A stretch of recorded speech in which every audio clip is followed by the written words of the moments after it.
आप देख रहे हैं न्यूज़ 9 भारत, रखिए आपको सबसे आगे। नमस्कार, आप देख रहे हैं न्यूज़ 9 भारत, मैं हूं आपके साथ अंजलि। चलिए रुक करते हैं खबरों की ओर। आजमगढ़ संसदीय सीट से भारतीय जनता पार्टी के सांसद भोजपुरी फिल्म स्टार दिनेश लाल यादव निरहुआ अपने संसदीय क्षेत्र आजमगढ़ पहुंचे। इस दौरान उन्होंने आजमगढ़ रेलवे स्टेशन पहुंचकर पूर्वोत्तर रेलवे के एडीआरएम राहुल श्रीवास्तव के साथ मीटिंग करके रेलवे स्टेशन की समस्याओं और विस्तारीकरण को लेकर चर्चा की। इस दौरान मीडिया से बातचीत करते हुए सांसद निरहुआ ने कहा कि आज एडीआरएम से रेलवे स्टेशन में जो समस्याएं थी उनको दूर करने को लेकर चर्चा हुई। साथ ही आजमगढ़ को गोरखपुर और बनारस से जोड़ने का प्रस्ताव उन्होंने रेल मंत्री को दिया था। इस विषय पर भी चर्चा की गई। कोविड काल में बंद हुए ट्रेनों को फिर से चलाने पर बातचीत की गई। इसके अलावा उन्होंने बताया कि स्टेशन के प्लेटफार्म नंबर 1 के विस्तारीकरण किया जाना है और एक नया प्लेटफार्म नंबर 4 बनेगा। रेलवे स्टेशन पर शौचालय की सुविधा ठीक करने का भी भरोसा जताया। इन सभी विषयों पर चर्चा की गई है। सांसद निरहुआ ने दावा किया कि 1 से 1.5 साल के अंदर आजमगढ़ रेलवे स्टेशन की सूरत बदल जाएगी। वहीं हाल ही में अखिलेश यादव के आजमगढ़ जेल में बंद सपा विधायक रमाकांत यादव से मुलाकात पर कटाक्ष किया। निरहुआ ने कहा कि समाजवादी पार्टी गुंडों माफियाओं की पार्टी है, तो गुंडे माफियाओं से नहीं मिलेंगे तो और क्या काम है उनके पास। उन्होंने कहा कि इसलिए जनता उपकर उनको सांसद बनाई है, क्योंकि इससे पहले जो भी सरकार की योजनाएं होती थी और सपा के गुंडा माफिया आपस में ही बांट लेते थे। आम जनता कितने दिनों तक बर्दाश्त करेगी। वही सीएम योगी आदित्यनाथ भी ऐसे लोगों को छोड़ने वाले नहीं हैं जो गुंडागर्दी और माफियागर्दी में संलिप्त रहते हैं। बुलडोजर से उनके घरों को गिराने का काम किया जा रहा है, तो और क्या काम है उनके पास। उन्होंने कहा कि इसलिए जनता उपकर उनको सांसद बनाई है, क्योंकि इससे पहले जो भी सरकार की योजनाएं होती थी वह सपा के गुंडा माफिया आपस में बांट लेते थे। आम जनता कितने दिनों तक बर्दाश्त करेगी।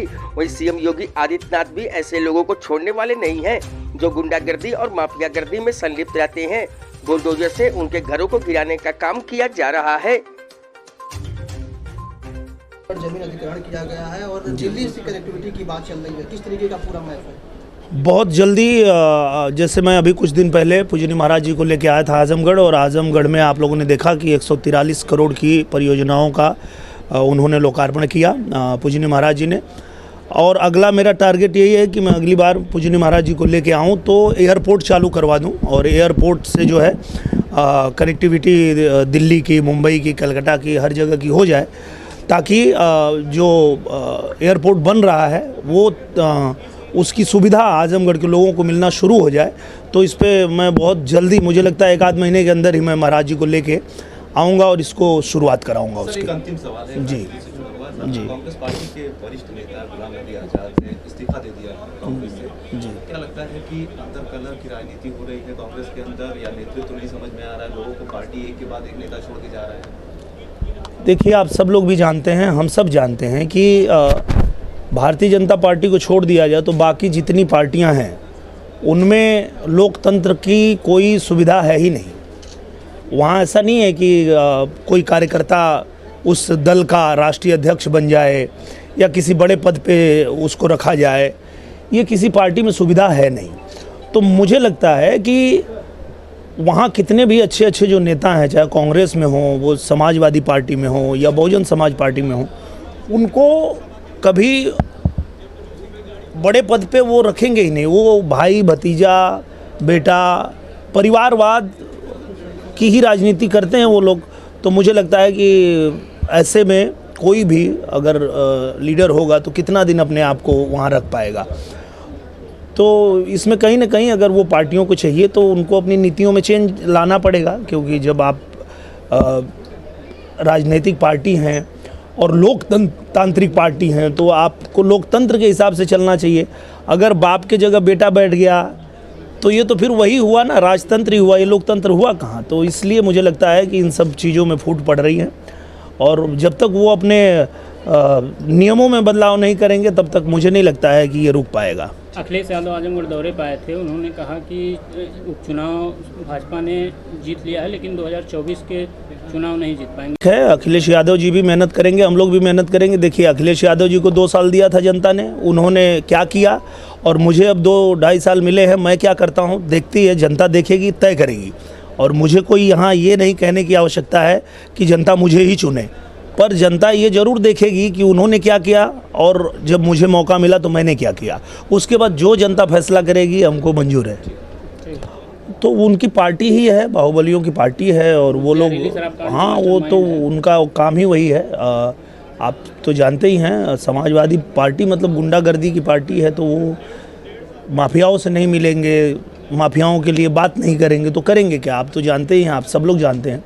और कहीं ना कहीं हम लोग अगर यहाँ आए आजमगढ़ में, और आजमगढ़ के लोगों को एक उम्मीद जगी, तो इसीलिए जगी कि गुंडे माफियाओं से मुक्ति चाहिए आजमगढ़ को, क्योंकि आजमगढ़ बहुत पिछड़ गया है इसी वजह से कि ये लोग अपनी मनमानी करते थे, गुंडागर्दी करते थे, दबंगई करते थे, और जो सरकार की योजनाएं हैं, जो सुविधाएं हैं, वो अपने में ही बंदर बांट कर लेते थे। कभी आम जनता तक उनको पहुंचने नहीं दिया, आम जनता की समस्याओं पे काम नहीं किया। तो कहीं ना कहीं इसीलिए पूजनीय महाराज जी ने मुझे यहाँ भेजा था आजमगढ़ में, कि आजमगढ़ में काम करने की आवश्यकता है। लोगों की बहुत सारी समस्याएं हैं, बाहुबलियों से और दबंगों से, गुंडों से परेशान है जनता। तो जनता ने भी फैसला सही लिया और उनसे मुक्ति पाने के लिए ही चुना है, कमल को यहाँ पे चुना। और आप जानते हैं कि जो पूजनीय महाराज जी की सरकार है वो बुलडोज़र चलाने में पीछे नहीं हटती है। गुंडा माफिया कोई भी होगा, बुलडोज़र चलेगा उसके ऊपर, और किसी भी अतिक्रमण में या किसी भी दबंगई करके अगर किसी की ज़मीन या सरकारी ज़मीन कोई भी हड़प के रखा है तो उस पर भी बुलडोज़र चलेगा। तो ये तो सरकार इसीलिए जानी ही जाती है। सर रेलवे स्टेशन के साथ साथ गया है, और अभी तो 15-20 दिन पहले तो जब मैं सदन में गया था वहीं मैंने वो मांग रखी, और वहाँ से निर्देश आया है, तो अब काम शुरू हुआ है। अभी तक हम ये नहीं कह सकते कि कितना काम हो गया है, पर वो पारित हो गया है तो बहुत जल्दी हो जाएगा। टिकट ब्लैकिंग का हब बन चुका है। यहाँ पर काफ़ी समस्याएं हैं टिकट ब्लैकिंग को लेकर के। विजिलेंस की टीमें छापेमारी करती है, खुलासा होता है, लेकिन लोकल न्यूज़ पूरी तरीके से फेल है। इस पर किस तरीके से नकेल कसा जाएगा? अच्छा, ये अभी आपने अगर संज्ञान में डाला है बात, तो इस पर हम लोग चर्चा करेंगे, इस पर बात करेंगे, और इस तरह की कोई भी अगर चीज़ होगी तो उस पर कार्रवाई किया जाएगा। सर पहले स्टेशन पे वाईफाई की सुविधा थी और बाहर महिलाओं के लिए शौचालय तक की उत्तम व्यवस्था नहीं है, इसको लेकर के क्या? वाईफाई के लिए तो हम लोगों ने ऑलरेडी जो हमारा विभाग है उसमें हमने कहा है कि जो हमारा रेलवे स्टेशन है, जो बस स्टेशन है, उसके अलावा कई गांवों को भी हमने दिया है वाईफाई के लिए, और उसकी जो है बहुत जल्द जो है सुविधा यहाँ मुहैया करा दिया जाएगा कि स्टेशन पे और आपके बस अड्डे पे तो होगा ही, कुछ गांव को भी चिन्हित करके दिया गया है। उन गाँवों में भी वाईफाई की सुविधा सरकार जो है वो देने जा रही है।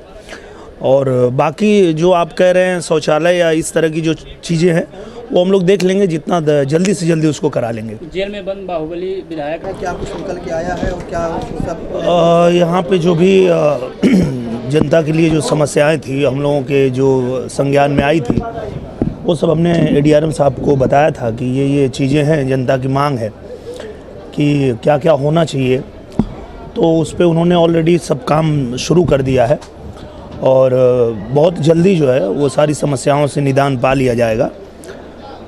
तो और उसके अलावा जो हमने पहले भी कहा था आप लोगों से कि हम लोग माननीय मंत्री जी से, रेल मंत्री जी से एक आग्रह किया था हमने कि आजमगढ़ को गोरखपुर और बनारस से जोड़ दिया जाए, ताकि मऊ घूम के फिर जाना पड़ता है बनारस, तो काफ़ी दिक्कत होती है यहाँ के हमारे लोगों को। तो उस पे भी काम शुरू हो गया है और बहुत जल्दी जो है वो भी हम लोग कर लेंगे। और बाकी यहाँ पे जो लोकल समस्या थी, जैसे जो कोविड के दौरान ट्रेनें बंद हो गई और अभी तक शुरू नहीं हुई, उसके बारे में भी हम लोग चर्चा किए, और कुछ नई इंटरसिटी चलाने का भी सुझाव था हमारे आजमगढ़ के लोगों का, तो उस पर भी हम लोग चर्चा किए और उस पर भी काम कर रहे हैं। और जो हमारा आजमगढ़ का स्टेशन है उसका जो प्लान है वो अभी ADRM साहब ने बताया कि 1 नंबर प्लेटफॉर्म को और चौड़ा बनाएंगे और उसको वो करेंगे, और उसके अलावा जो 4 नंबर प्लेटफॉर्म ना सर, एक नया बनाएंगे। एक नया प्लेटफॉर्म बनाएंगे जहाँ से कि सीधे गाड़ी से अपनी कार से अगर आना चाहते हैं लोग तो वहाँ से आकर के और स्टेशन पे आके गाड़ी पकड़ सकते हैं, तो वो सुविधा भी बनाने की प्लानिंग है, वो किया जा रहा है। और जो भी बाकी सुझाव थे सर के वो मैंने भी नोट कर लिया है और वो पहले से चिन्हित भी है। आजमगढ़ स्टेशन जो है वो सुंदरीकरण के लिए और नवीनीकरण के लिए, स्टेशन डेवलपमेंट में, हाँ स्टेशन डेवलपमेंट में वो चिन्हित है आजमगढ़ हमारा ऑलरेडी बनारस मंडल में। तो उस पर आगे जो माननीय मंत्री जी से जो बात करनी है वो मैं जाके उसको तत्काल करवाने का प्रयास करूंगा और जल्दी से जल्दी आजमगढ़ का स्टेशन, मुझे लगता है 1-1.5 साल के अंदर एक नई तस्वीर दिखेगी आजमगढ़ की। अभी के लिए फिलहाल इतना ही काफ़ी। बने रहिए हमारे साथ। छोटी से बड़ी खबर जानने के लिए न्यूज़ 9 भारत पर अब चाहूँगी इजाज़त। नमस्कार।